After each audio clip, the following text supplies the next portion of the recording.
BJP senior leader Dilip Ghosh সম্প্রতি একটা ইন্টারভিউতে বেশ কিছু ব্যাপারে খোলামেলা কথা বলেছেন। তো আজকে আমরা ওনার সেই ইন্টারভিউরই কিছু ইন্টারেস্টিং পয়েন্ট মূল বিষয়গুলো একটু দেখে নেব। উন্নয়ন থেকে শুরু করে ধর্ম, এমনকি তার ব্যক্তিগত জীবন নিয়েও অনেক বিতর্কিত কথা উঠে এসেছে। চলুন তাহলে আর দেরি না করে সরাসরি শুরু করা যাক। শুরুতেই দিলীপ ঘোষের এই কথাটা দেখুন, দম থাকলে জাগা করে নাও। এই একটা লাইনই কিন্তু ওর পুরো পলিটিক্যাল অ্যাটিটিউডটা বুঝিয়ে দেয়, তাই না? একদম সোজাসাপটা, বেশ অ্যাগ্রেসিভ, আর কোনো রকম আপোষের রাস্তায় হাঁটেন না। পুরো ইন্টারভিউ জুড়েই কিন্তু ওর এই মেজাজটাই বারবার ফিরে এসেছে। এটাই যেন ওর রাজনীতির মূলমন্ত্র। তো প্রথম যে বিষয়টা নিয়ে কথা বলবো সেটা হলো ডেভেলপমেন্ট। দিলীপ ঘোষের মতে এটাই পশ্চিমবঙ্গে বিজেপির সবচেয়ে বড় বার্তা। ঠিক কিসের ভিত্তিতে বাংলার মানুষ বিজেপিকে ভোট দেবে, তার মূলে রয়েছে উন্নয়নের এই প্রতিশ্রুতি। প্রশ্নটা খুবই সহজ, তাই না? যে বাংলায় বিজেপির ভিশনটা ঠিক কি? দিলীপ ঘোষের উত্তর অনুযায়ী বিজেপি কিন্তু শুধু বিরোধিতার জন্য বিরোধিতা করছে না, বরং তাদের কাছে একটা খুব পরিষ্কার মডেল আছে।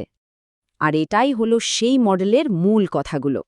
দিলীপ ঘোষ যা বলছেন তাতে বিজেপি শাসিত প্রায় ২০টা রাজ্যে আইন শৃঙ্খলা অনেক ভালো হয়েছে, শিল্প এসেছে, রাস্তাঘাট উন্নত হয়েছে, আর গরিব মানুষের জীবনেও নাকি একটা পজিটিভ পরিবর্তন এসেছে। উনি দাবি করছেন যে এই যে একটা প্রুভেন ট্র্যাক রেকর্ড, ঠিক এটাই তারা বাংলায় করে দেখাতে চান। এই কথাটা কিন্তু বেশ গুরুত্বপূর্ণ। উনি বলতে চাইছেন যে অন্য দল খারাপ শুধু এই যুক্তিতে ভোট চাইছেন না তারা, বরং বলছেন আমি ভালো তাই আমাকে ভোট দাও। ওন দাবি বিজেপি নিজেদের কাজের জোরে এই কথাটা বলার মতো জায়গায় আছে। আচ্ছা, এবার আসা যাক একটা বেশ বিতর্কিত বিষয়, পশ্চিমবঙ্গের রাজনীতিতে ধর্মের ভূমিকা। এই ব্যাপারে দিলীপ ঘোষের দৃষ্টিভঙ্গি কিন্তু বেশ পরিষ্কার এবং অনেকের থেকে একটু আলাদা। দেখুন, দিলীপ ঘোষের মতে এই যে সংখ্যালঘু ভোট ব্যাংকের কনসেপ্ট, এটা নাকি স্বাধীনতার পর থেকেই কংগ্রেসের মতো দলগুলো ব্যবহার করে আসছে। আর উল্টো দিকে হিন্দু ভোট ব্যাংক শব্দটা নাকি অনেক নতুন।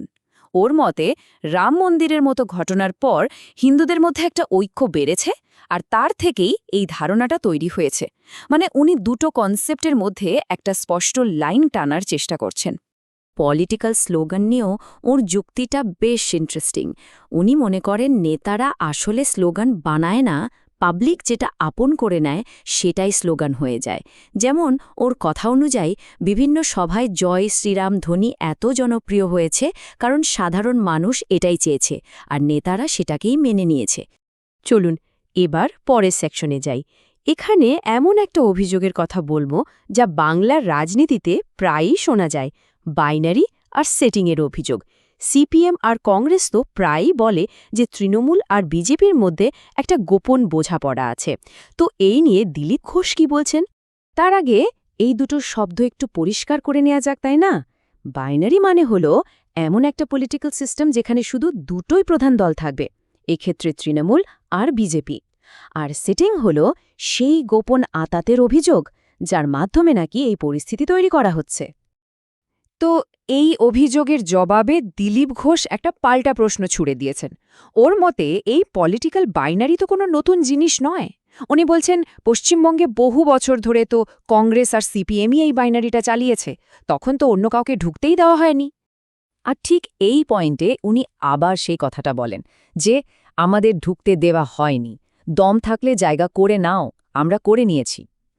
ওর যুক্তিটা খুব পরিষ্কার, বিজেপিকে কেউ থালায় সাজিয়ে জায়গা দেয়নি, লড়াই করে নিজেদের দমে এই জায়গাটা বানাতে হয়েছে। এই একটা কথাই তো পুরো সেটিং থিওরিটাকে একেবারে উড়িয়ে দেয়।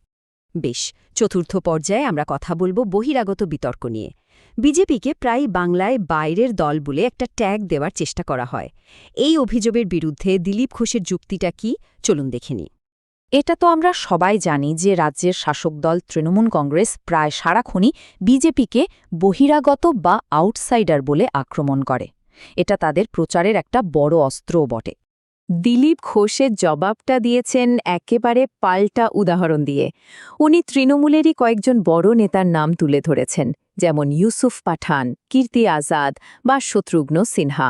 ওন প্রশ্ন, এরা যদি অবাঙালি হয়ে দলে থাকতে পারেন তাহলে বিজেপিকে কেন বহিরাগত বলা হবে? এর মাধ্যমে উনি এটাই বোঝানোর চেষ্টা করছেন যে এই পুরো ব্যাপারটা আসলে একটা পলিটিক্যাল গেমিক ছাড়া আর কিছুই না। এবার আমরা এই আলোচনার একদম শেষ পর্যায়ে চলে এসেছি, আর এই অংশটা বেশ ব্যক্তিগত, কারণ এখানে দিলীপ ঘোষের পার্সোনাল লাইফ, বিশেষ করে ওর বিয়ে, কিভাবে রাজনৈতিক আলোচনার বিষয় হয়ে উঠেছে সেটা নিয়েই কথা বলবো। ব্যাপারটা যে কতটা হাই প্রোফাইল হয়ে গেছিল সেটা প্রধানমন্ত্রী নরেন্দ্র মোদীর এই একটা মজাদার মন্তব্য থেকেই বোঝা যায়। উনি নাকি দিলীপ ঘোষকে মজা করে জিজ্ঞেস করেছিলেন, ব্যাপার কি, মিষ্টি খাওয়ালে না? ভাবুন একবার, একটা ব্যক্তিগত ঘটনা নিয়ে একেবারে জাতীয় স্তরে আলোচনা। কিন্তু আসল বিতর্কটা তৈরি হলো অন্য একটা ঘটনাকে কেন্দ্র করে। মুখ্যমন্ত্রীর ডাকে উনি দীঘার জগন্নাথ মন্দিরের উদ্বোধনে গেছিলেন। আপাতদৃষ্টিতে এটা তো একটা সাধারণ ঘটনা, তাই না? কিন্তু এটা নিয়ে রীতিমতো ঝড় উঠে গেল। কেন? এই বিতর্কের জবাবে দিলীপ ঘোষের উত্তর ছিল ঠিক ওর মতোই, একদম সোজা সাপটা। উনি বললেন, যাওয়ার জন্য বুকের পাটা চাই।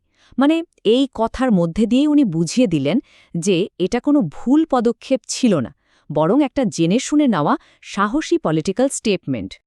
ইন্টারভিউয়ের শেষে একটা র্যাপিড ফায়ার রাউন্ডে ওকে জিজ্ঞেস করা হয়, নেতা দিলীপ ঘোষ না স্বামী দিলীপ ঘোষ? উত্তরে উনি বলেন, নেতা হিসাবে ওর ভূমিকাটা খুব স্বাভাবিক, কারণ এটা উনি বহু বছর ধরে করে আসছেন। কিন্তু স্বামী হিসাবে নাকি এখনও মানিয়ে নেওয়ার চেষ্টা করছেন। ওর ব্যক্তিগত জীবনের একটা মজার দিক, তাই না? আরেকটা প্রশ্ন ছিল, পুরীর জগন্নাথ না দীঘার জগন্নাথ? এর উত্তরে উনি বলেন, সব জগন্নাথই এক, আসল জিনিসটা হলো বিশ্বাস। এই উত্তরের মাধ্যমে উনি দীঘা মন্দিরে যাওয়ার বিতর্কটাকেও যেন একটা বিশ্বাসের মোড়কে ব্যাখ্যা করলেন। তো সব শেষে এই পুরো আলোচনাটা আমাদের একটা বড় প্রশ্নের সামনে এনে দাঁড় করায়। আজকের দিনে যেখানে জোট ভাঙা গড়া আর বিতর্কিত মন্তব্যই রাজনীতির অঙ্গ, সেখানে একজন রাজনৈতিক নেতার আসল পরিচয়টা কি? তার আদর্শে স্থির থাকা, নাকি যে কোনো উপায়ে সব সময় খবরে থাকার ক্ষমতা? দিলীপ ঘোষের রাজনীতি হয়তো এই দুটোরই একটা অদ্ভুত মিশেল।